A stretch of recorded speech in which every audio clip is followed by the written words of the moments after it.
వెనక్కి చూడండి. నేనేం చెప్తున్నానో మీకే తెలుస్తుంది.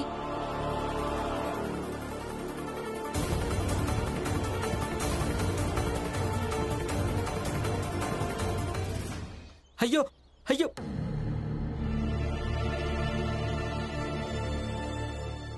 కొత్త చొక్కా కాల్చేస్తావా?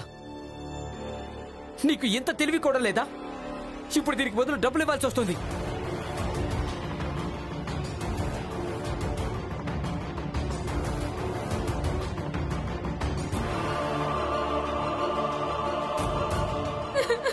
మీరు అందరి ముందు నన్ను తిట్టారు. నేను ఇంక మీతో మాట్లాడకపోండి. ఏ ఆగు, నిన్నే.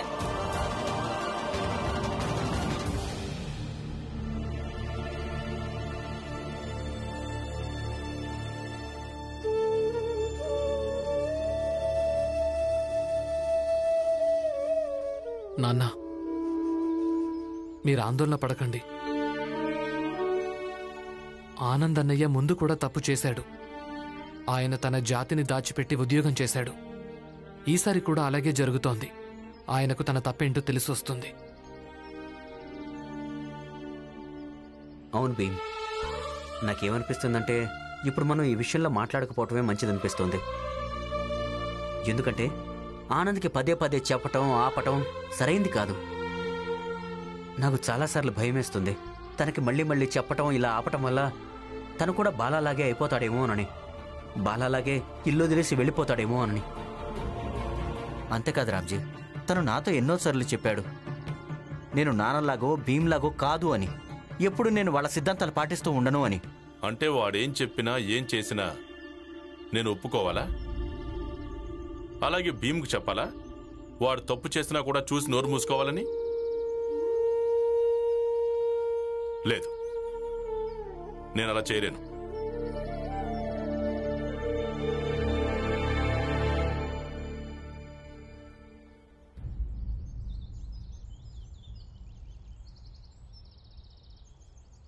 ఏమైంది తల్లి?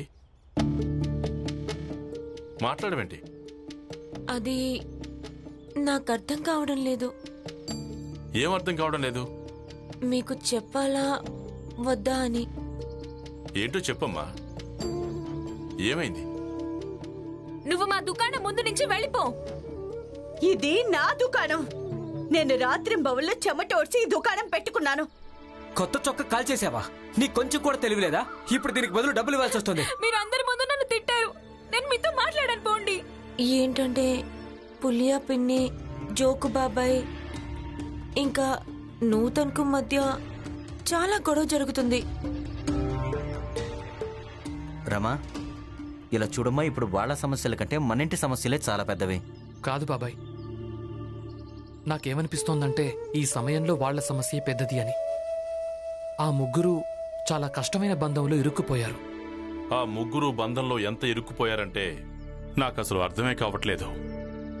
ఆ ముగ్గురిని ఈ సమస్యలోంచి ఎలా బయటపడేయాలో. నాన్న అందరికంటే పెద్ద తప్పు జోకు బాబాయ్ చేశాడు. ఇక బాధపడాల్సిన విషయం ఏంటంటే తప్పు ఆయనదే అన్న విషయం ఆయనకు అనిపించటం లేదు. ఆయన తప్పేంటో ఆయనకు తెలిసొచ్చినప్పుడు అప్పుడే మనం ఏమైనా చేయగలుగుతాం. అంతకుముందు ఎవరు ఏమీ చెయ్యలేరు. అలాగే పులియా పిన్ని ఎవరిని ఏమీ చేయనివ్వదు. నూతన్, ఏయ్ చూడు, ఏడవద్దు. నాకు మీతో మాట్లాడాలని లేదు. మీరా పులియా ముందు నన్ను తిట్టారు. ఇక నాకు పరవే ఉంటుంది. కానీ నువ్వు పూర్తిగా కొత్త చొక్కాని కాల్చేసావు. అందుకే నాకు కోపం వచ్చింది. అంటే కోపం వస్తే నన్ను తిడతావా? ఈరోజు కోపం వస్తే తిట్టారు, రేపు కోపం వస్తే నన్ను కొడతారా? అసలు నువ్వు ఏం మాట్లాడుతున్నావు? నేను నిన్ను కొట్టగలనా చెప్పు? నన్ను మిమ్మల్ని ఎలా నమ్మమంటారు? చూడు, నమ్మకం ఉంచు. ఇలా ఇంకెప్పుడు చెయ్యను. సరే అయితే వెళ్ళియా పులియాకి చెప్పండి తను అక్కడి నుంచి వెళ్ళిపోమని. తన ముందు నాకెంత అవమానం జరిగిందో ఆ లెక్క అప్పుడే సమానం అవుతుంది. అసలు నువ్వు ఏం మాట్లాడుతున్నావు? తనకు వెళ్ళిపోమని ఎలా చెప్పాలి? అయితే నేను వెళ్ళిపోనా? సరే, నేనే వెళ్ళిపోతాను. ఆగు నూతన్, నేనలా ఎప్పుడన్నాను? మేమిద్దరం కలిసి ఒకే ఇంట్లో ఉండలేము. ఇక మీరేం చేసుకుంటారో చేసుకోండి. దేనికైనా హద్దు ఉండాలి. హఠాత్తుగా నేను వెళ్ళి తనకి ఇల్లు వదిలేసి వెళ్ళిపోమని ఎలా చెప్పాలి? అయితే హఠాత్తుగా చెప్పకు, వెనక ముందు ఆలోచించి అప్పుడు వెళ్ళి చెప్పు. మీ ఇష్టం వచ్చినట్టు చేసుకోండి, కానీ రేపు నాకు ఇక్కడ పులియా కనిపించడానికి వీల్లేదు. భీమ్రావ్ దేశద్రోహి, భీమ్రావ్ దేశద్రోహి, భీమ్రావ్ దేశద్రోహి, భీమ్రావ్ దేశద్రోహి, భీమ్రావ్ దేశద్రోహి, భీమ్రావ్ దేశద్రోహి, భీమ్రావ్ దేశద్రోహి, భీమ్రావ్ దేశద్రోహి. ఆగండి ఆగండి, కొంచెం శాంతించండి. మీరెందుకు ఇలా అంటున్నారో నాకు అర్థం కావటం లేదు. దేశద్రోహినా? అది నేనా? నేనెప్పుడు ఎలాంటి వాళ్లకు తోడుగా నిలబడతానంటే న్యాయం కోసం పోరాడే వాళ్లకు, అలాగే నిజాయితీతో పోరాడే వాళ్లకు. మా స్నేహితుడొకడు ప్రభాకర్, తను నీతో పాటు జైల్లో బందీగా ఉన్నాడు. తనే మాకు చెప్పాడు మేము చేసే ఈ పోరాటంలో నీ మనసులో గౌరవం ఉంది అని. ఉంది. ఇప్పుడు కూడా నా మనసులో మీరు చేసే పోరాటం మీద గౌరవం ఉంది. అలాగే మా స్నేహితుడు మేము నీ ఎంటరాని సమస్యను విప్లవకారుల సంఘాల మధ్య చర్చించాలని చెప్పాడు. నేను చెప్పడం వల్ల ప్రపంచం ఏమీ మారిపోదు, కానీ ప్రయత్నం చేస్తాను. జీవితంలో ఎంతమందిని కలిసినా వాళ్ళకి నేను చెప్తాను, స్వతంత్రం కావాలంటే మనం ఎవరికైతే ఉండడానికి చోటు ఇవ్వడం లేదో వాళ్ళ కోసం కూడా కొంచెం పోరాడడం మంచిదని. కానీ నువ్వు మీ అన్నయ్యను సైన్యంలో చేర్పించావు, ఎందుకో?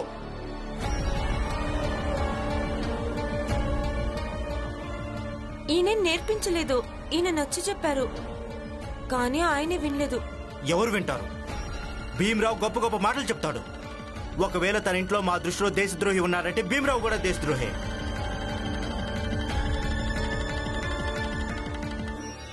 మేం తిరిగి తిరిగి అందరితో భీమ్రావు స్వాతంత్ర పోరాటంలో ఆంగ్లేయులకు తోడుగా ఉన్నాడని చెప్తాం.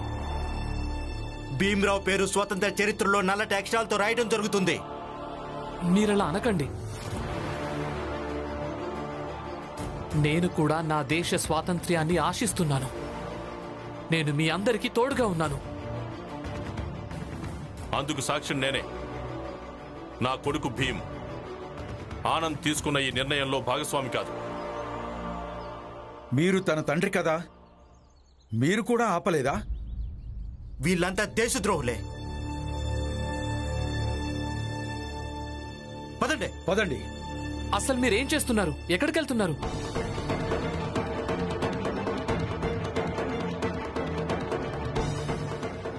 అయ్యో, మీరిక్కడేం చేస్తున్నారు? అలా రాయకండి. మీరు గోడల మీద ఏం రాస్తున్నారు? ఇంత భీమ్రావు మధ్యలోకి రావద్దు.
వెళ్ళి నీళ్లు తీసుకురారామా.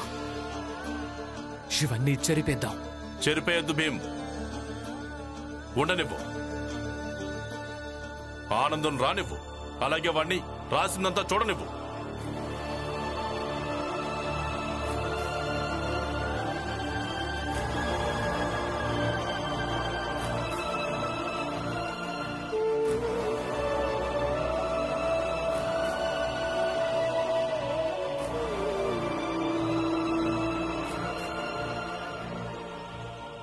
ఈరోజు చాలా సంతోషంగా ఉంది.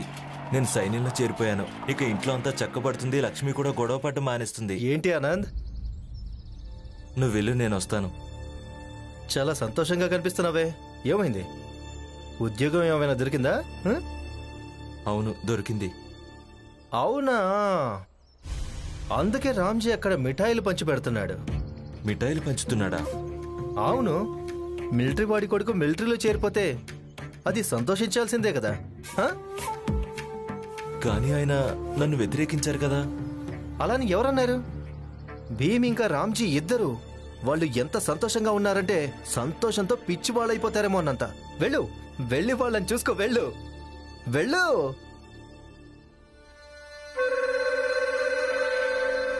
డాడీ,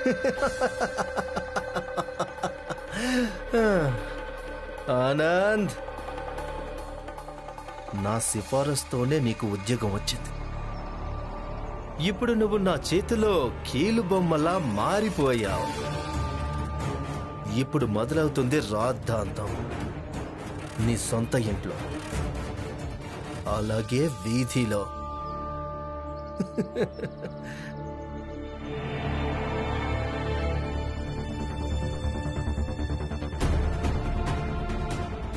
ఏమైంది? ఉద్యోగం ఏమైనా దొరికిందా? అవును, దొరికింది. అవునా? అందుకే రామ్జీ అక్కడ మిఠాయిలు పంచి పెడుతున్నాడు.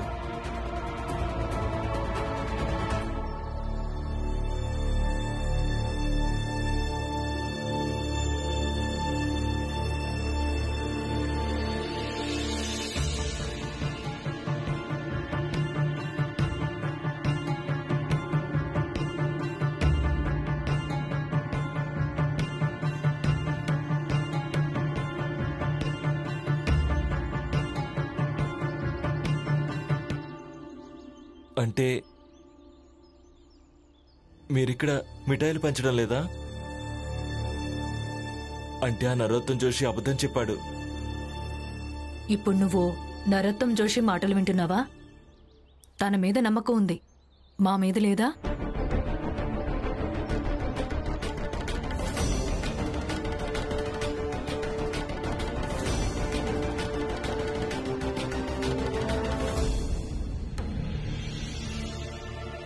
నాన్న, అసలు ఇదంతా ఎవరు రాశారు నాన్న?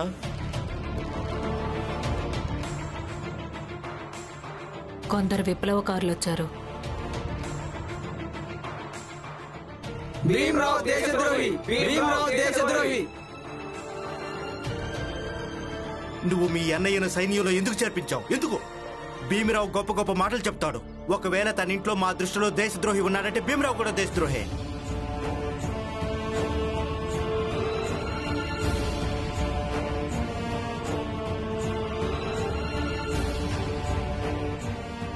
ఆ రాతలన్నీ కళ్ళారా చూడు.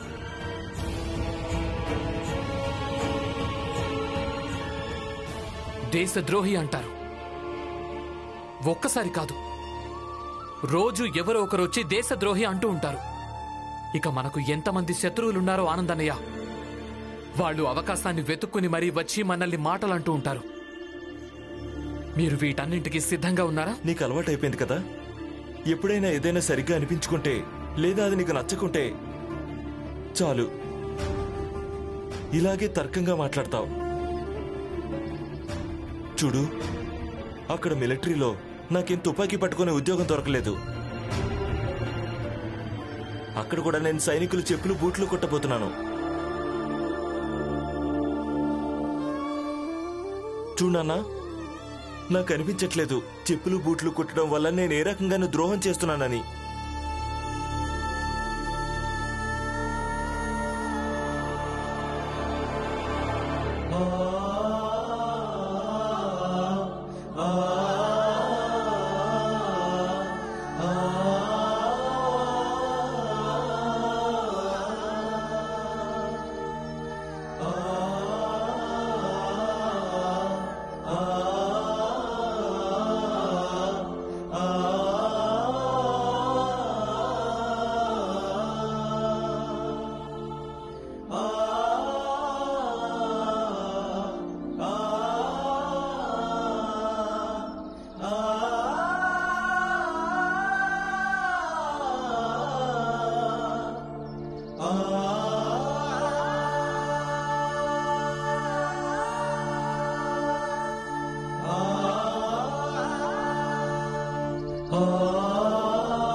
మీరేం చేశారు అది సరైందే. చూసేవాళ్ళు ఏదేదో అంటుంటారు. లక్ష్మి, వాళ్ళు అనడం వల్ల నాకేమీ ఇబ్బంది లేదు. ఆయన మా నాన్న, అలాగే భీమ్ నా తమ్ముడు. వాళ్ళకి ఆ హక్కు ఉంటుంది.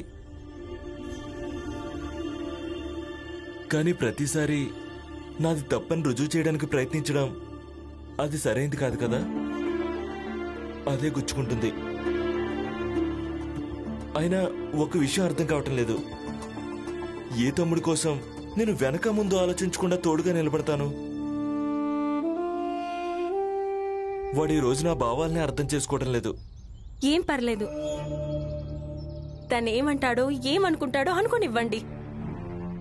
మీరిలా రండి, రండి, కూర్చోండి.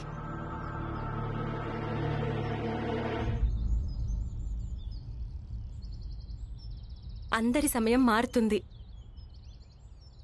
అలాగే ఈ సమయం మారుతుంది.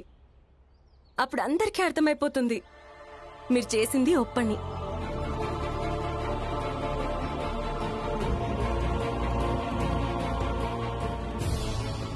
అన్నట్టు ఇది చెప్పండి, మీరెలాగో చేరిపోయారు.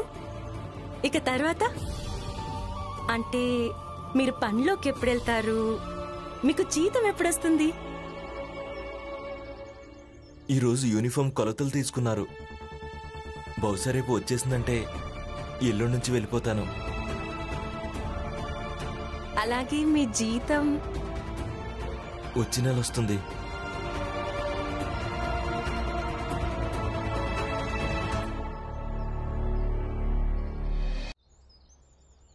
నమస్కారం సేట్ గారు. నమస్కారం జోషి గారు. ఈ దేశద్రోహి సైన్యం మధ్య ఆట ఎలా సాగుతోంది? ఆట బాగానే సాగుతుంది. మాకు కేవలం ఒక సహాయం అవసరమైంది. ఏంటో చెప్పండి. నాకు కొందరు కూలీలనివ్వండి. వాళ్ళు మీకు నమ్మకస్తులై ఉండాలి. నా దగ్గర 2 పాత కూలీలు ఉన్నారు. వాళ్ళని రమ్మంటాను. రమ్మనండి. రే దయా, పునీత్, ఇలా రండి. చెప్పండి సేట్ గారు. వీరికి నేను చెప్తాను. నాదొక పని ఉంది, చేస్తారా? చేస్తాం బాబు గారు. మీ పనిని మేము చాలా శుభ్రంగా చేస్తాం.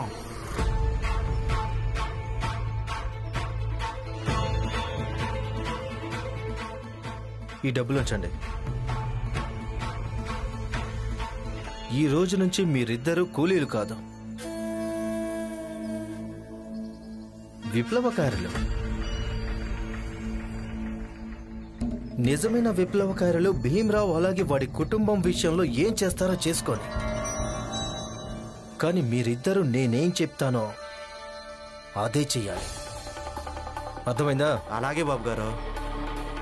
అవును, అలాగే సరిగ్గా చేసినట్టయితే మీ ఇద్దరికి ఇంకా డబ్బులు ఇస్తాం.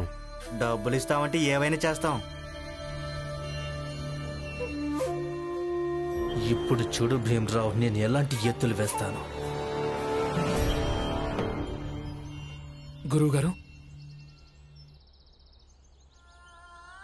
భీమ్, ఏమైంది? చాలా ఆందోళనగా ఉన్నావు. గురువుగారు ఆనందాన్ని అర్థం చేసుకోవడానికి సిద్ధంగా లేడు. నేను చెప్పింది గాని నాన్న చెప్పిన మాట గాని మిలిటరీలో ఉద్యోగం చేయడం వల్ల ఆయనకు ప్రయోజనం ఉండొచ్చు, కానీ మిగతా వాళ్ళకి ఇబ్బందిగానే ఉంటుంది కదా. ఏం పర్వాలేదు భీమ్. అది కాదు గురువుగారు, ఇందాకే కొందరు విప్లవకారులు మా ఇంటికి వచ్చారు. మా ఇంటి గోడల మీద బొగ్గుతో దేశద్రోహి అని రాసి వెళ్లారు. నన్ను దేశద్రోహి అన్నారు. అలాగే వాళ్ళు నన్ను బెదిరించారు కూడా. నా గురించి కాదు గాని మిగతా వాళ్ళ గురించే నాకు బెంగగా అనిపిస్తోంది.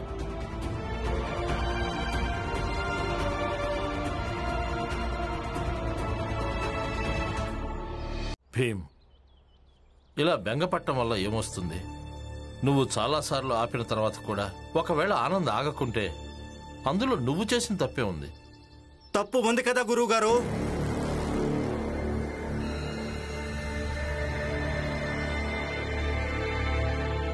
ఈ భీమ్రావ్ తనని తాను పెద్ద ఆదర్శవాది అనుకునేవాడు.